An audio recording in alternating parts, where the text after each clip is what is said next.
You ever come home from serving your country tired dirty, just wanting one quiet piece of life to still be yours and find out some clown back home has been treating your property like a public parking lot?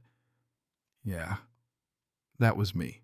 I went overseas for 8 months, and somewhere in that time a man 2 houses down decided my driveway belonged to him, his fishing boat, and apparently his ego. Back in early 2021, I bought this little corner house just outside a quiet neighborhood in southern Ohio. Nothing special from the road, no wraparound porch, no magazine-worthy kitchen, no big dramatic charm. But it had this long, straight driveway that ran clean up the side of the house, wide enough for my truck, my tools, and the kind of life I'd been trying to build after too many years of moving around on other people's schedules. That driveway sounds like a dumb thing to get attached to, I know, but when you've spent enough time living out of temporary places, something simple starts to feel sacred. I remember standing there with the realtor keys in my hand looking at that stretch of gravel and thinking, yeah, this makes sense. This feels solid. The house was fine, but the driveway, weird as it sounds, was the first thing that felt like mine. For a while, life there was simple in the best way. Quiet mornings, cheap lawn chairs, a couple friends over for barbecue on weekends, my brother Nate showing up uninvited like he paid taxes on the place, complaining about everything from my grill setup to my taste in beer. It wasn't glamorous, but it was peaceful. And after enough chaos, peaceful feels expensive. Then I got deployment orders, 8 months. Not dramatic, not tragic, just the job. Before I left, I asked Nate to swing by once a week, grab the mail, make sure nobody was messing around, keep the place from looking abandoned. He lived about 20 minutes away, and he took that assignment way more seriously than I expected. He tossed a beer cap into the trash and said, "Don't worry. If anything even looks at your house funny, I'll know." I laughed. I should have known he meant it. About 4 months into deployment, my phone rang. Nate. Now, Nate's not a casual caller. He doesn't call to chat, doesn't call to fill silence, doesn't call unless something matters. So the second I saw his name, I already knew. I answered, and he goes, "You buy a boat." I actually laughed. "What? A boat?" he said. "Little fishing boat on a trailer, sitting in your driveway." At first, I thought he was messing with me. I said, "No, I do not own a secret boat, Nate." He got quiet for half a second, then said, "Yeah, I didn't think so." That was the moment the whole thing shifted. Not because of the boat itself, but because of the tone. He told me he checked my cameras, the basic security setup I'd installed before leaving, and sure enough, there it was.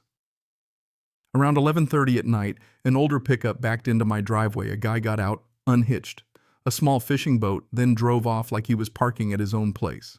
"You recognize him?" I asked. "Yeah," Nate said. "Neighbor 2 houses down, blue siding, beat up porch." I knew exactly who he meant. Guy was mid-40s, maybe quiet from what I'd seen, the kind of neighbor you only know by his house and his posture. We'd never had an issue, never had much of anything. "So what did you do?" I asked. He said, "I went over there." Of course he did. Later, he repeated the conversation, almost word for word. He knocked. The guy opened the door, looking mildly annoyed. Nate pointed at my driveway and asked, "That your boat?" Guy shrugged. "Yeah. You mind moving it?" Another shrug. "Just temporary." Nate told him, "The homeowners deployed right now. That's not your property." And this part crawled under my skin in a way I didn't even feel right away. The guy laughed, not embarrassed, not nervous, just dismissive, and said, "He's not even here." There are some sentences that tell you exactly who a person is. That was one of them. He's not even here. Like absence erases ownership. Like being gone means you stop mattering. Like service, distance, sacrifice, none of it counts if he can see empty space he wants to use. Nate told him to move it, and to his credit, the guy did. Next morning, boat was gone. I exhaled, told myself maybe that was it. Maybe some people really are just selfish and dumb in small doses. 2 weeks later, the boat came back. Same trailer, same dent on the side, same lazy angle right in the middle of my driveway, like it was staking a claim. Now, being overseas messes with your head in weird ways. Your world shrinks down to routine tension, staying sharp, getting through the next day. You don't have much room left for some jerk in Ohio treating your driveway like overflow storage. But that was the thing. My house was one of the few steady things I had. Every call from Nate made it feel less steady. He asked me what I wanted him to do. I told him not to escalate it, just knock again, tell the guy to move it. Nate did. This time it didn't go as smooth. The guy opened the door slow, already irritated, already defensive. Nate said, "Boat's back." And the guy just said, "Yeah." No apology, no explanation. Just that same lazy little answer like the word itself was enough. Nate told him to move it. Guy said it's just for a couple days. Nate said, "You said that last time." And the guy came back with, "And I moved it, didn't I?" That right there, that was the first real clue this wasn't about convenience. That was the language of someone testing a boundary. Somebody checking how many times he could do the wrong thing as long as he cleaned it up after being caught. Nate warned him, "He's coming back eventually. You're going to have a problem if you keep doing this." The guy smirked and said, "We'll see." That line sat in my chest for months. When deployment finally ended, I drove home with that strange post-deployment feeling, everything familiar but sharper somehow. Roads looked smaller. The air felt heavier, even the silence around my house seemed louder. When I turned the corner and saw my place sitting there untouched, driveway empty, I actually sat in my truck for a minute and let myself believe it was over. It wasn't. 2 weeks later, I came back from the grocery store, and there it was. Same boat, same trailer, same spot, planted in my driveway like a challenge. I didn't even get out right away. I just sat there, gripping the steering wheel, staring at it. And all of a sudden, it wasn't about the inconvenience anymore. It wasn't even about the property. It was the message. He knew I was home by then. My truck was there. Lights were on. Life was happening in that house again. And he still did it. That's when I finally understood what Nate had understood way before me. This wasn't temporary, and it sure wasn't accidental.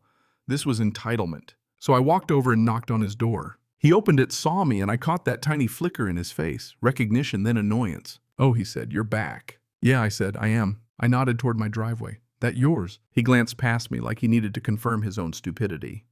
"Yeah." I kept my voice calm. "That's my property, not a storage lot." He shrugged. "It's just for a few days." I almost smiled because at that point the predictability of him was insulting all by itself. "You said that before I told him." "And I moved it," he shot back. Same script, same arrogance, same idea that consequences only count if they inconvenience him enough to remember them. So I stepped a little closer and said very quietly, "I'm not asking again. Move it and don't bring it back." He tilted his head, looked at me like he was measuring whether I meant it, and said, "We'll see." That was mistake number 3. He moved it that evening. A week later, Saturday morning, I stepped outside with coffee in one hand, and there it was again. That was the moment something in me got very, very calm. No door knock, no warning, no speech. I just pulled out my phone and called a tow company. "Yeah," I said. When they answered, "I need a trailer removed from private property." 45 minutes later, I heard the diesel engine before I saw the truck. Big, steady mechanical justice rumbling up my street. The driver climbed out, sunglasses on, barely said a word, just nodded at the boat and asked, "That the one?" "That's the one." He walked around it, checked the hitch, hooked it up with the kind of easy professionalism that made the whole thing feel beautiful. Chains tightened, trailer lifted, problem gone. No drama, no argument, just consequences. That evening there was a hard knock on my door. I opened it and there he was, jaw tight, eyes hot, already halfway through the speech he'd been building in his head. "Where's my boat?" he snapped. "It's been towed," I said. "Impound yard on Route 18. He stared at me like he couldn't process what he'd heard. "You had it towed." "I did." "You serious right now?" I leaned against the doorframe and said, "I told you not to park it there." Then he said the dumbest possible thing a man in his position could say. "You could have warned me." I actually laughed once, short, tired, not amused. "I did, multiple times." He shook his head like I was the problem, like I'd violated some unspoken rule that says polite people are supposed to tolerate disrespect forever as long as the disrespect stays annoying instead of violent. He kept recycling that same line. It was just for a few days, and I finally told him, then getting it back shouldn't cost you much. That landed. For about 2 weeks, nothing happened. Then the boat came back. Tow number 2, then tow number 3, then 4, then 5. And here's where the story took a turn I didn't expect. After one of those removals, an older woman from across the street, Mrs. Palmer, retired school secretary, sees everything, misses nothing, caught me by the mailbox and said, "You know, he's been telling people that driveway is basically wasted on you, right?" I looked at her and said, "Excuse me." She lowered her voice and went, "He's been saying you're barely home, that you don't need all that space, that nobody should care if he uses it." That hit harder than I expected. Because now it made sense. This wasn't a lazy habit. This was a worldview. In his mind, respect was negotiable if he wanted something badly enough.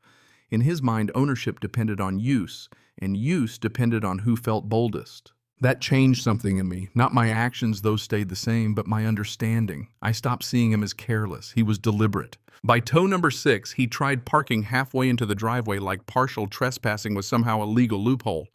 The tow driver looked at it, grinned, and said, "Halfway in still counts." "Good," I said. Tow number 6. After that, it became routine. I'd call the dispatcher, would hear my address, and practically know the rest. Boat again, she'd ask. Boat again. 7, 8, 9. By 10, the whole thing had gotten so absurd it almost became funny, except for the part where a grown man was spending real money to avoid admitting he was wrong. My favorite was number 14. He had people over that afternoon, cars out front, low music playing burgers on a grill, one of those fake relaxed neighborhood hangouts where everybody pretends nobody's got drama. And right there, center stage, was his boat in my driveway again. So I made the call. The tow truck rolled up slow, almost elegantly, like it knew it had an audience. Conversation started dying mid-sentence. Heads turned. The driver got out calm as a man picking up dry cleaning and started hooking up the trailer. Then the neighbor came running out. Hey, what are you doing? The driver didn't even look at him. Private property tow. Then the guy looked at me, stunned, embarrassed, furious all at once. You called them in front of everybody. I met his eyes and said, you parked it there. In front of everybody. Gone. That one hurt him. I could feel it. Winter came and still he kept going. 15, 16, 17. Snow on the ground, tire tracks cutting straight into my driveway like a signature. 18, 19, 20. By 21, there was a snowstorm blowing sideways so hard you could barely see across the yard. I stepped outside, saw that boat half covered in white, and just smiled. Because there's a certain kind of stupid pride that keeps a man doing the same expensive thing over and over just so he doesn't have to admit another man was right. I made the call. The truck came anyway. Headlights slicing through the storm engine, growling low.